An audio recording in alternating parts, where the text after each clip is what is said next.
যারা সংগঠনে আছেন, অ্যাসিড হামলায় আক্রান্ত যারা আছে, পুরুষ হচ্ছে, নারী হচ্ছে, সবাই আছে। আমি এখানে বলতে চাইছি যে আমাদের যে অ্যাসিড হামলা ওর রোধের জন্য আপনারা কিছু আমাদের সাহায্য করুন। আমাদের প্রশাসন ব্যবস্থায় যে কিছু না করা হয় সেটার চেষ্টা করে দিন।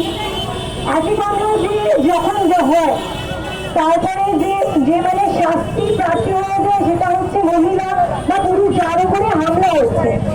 পুরুষ কোনোদিন যারা হামলা করে তারা কিন্তু শাস্তি পায় না, কেন কি প্রশাসন সেইভাবে ব্যবস্থা নিচ্ছে না। প্রশাসন যদি সেইভাবে ব্যবস্থা নিত তাহলে আমরা যে আজকে সার্ভাইভার বলে, ওয়ারিয়ার বলে অনেক কিছু আমাদের বলা হয়, ঠিক আছে, পেছনে বলা হয় ঠিক কেমন দেখতে হয়ে গেছে, বিচ্ছিরি লাগছে দেখতে, কিন্তু আমাদের মনের আঘাত যেটা হয় যাদের উপর অ্যাসিড হামলা বা অ্যাসিডের উপর বা বার্গের বা কিছু অ্যাক্সিডেন্ট হয় তাদের যেভাবে যে জীবনযাপন করতে হয় সেটা তারাই জানে, তারা তো বুঝতে পারে না।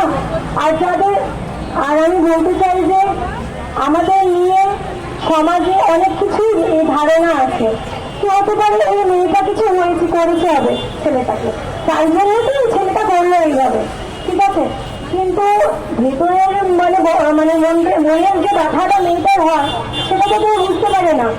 আমাদের এতে শুধু মেয়েই নয়, ছেলেরাও আছে, তাদের উপরেই হামলা হয়েছে। আমি বলতে চাইছি আমাদের বোনেদের, ভাইদের যাদের এই মেন্টালিটিটা এখনো রয়েছে কি হ্যাঁ ওর মুখে অ্যাসিড মেরে দিলে হয়তো ওর জীবনটা নষ্ট হয়ে যাবে, ঠিক আছে, এই মেন্টালিটিটা চেঞ্জ করুন।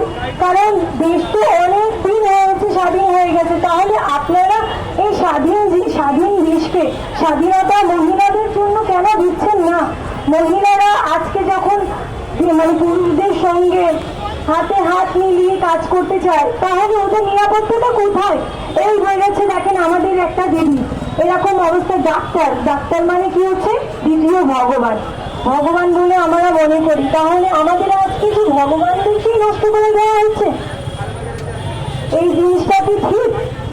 আমি চাইছি সরকার থেকে কি অ্যাসিড হোক, রেপ হোক বা যে কোনো ভিকটিমদের সাহায্য করুন।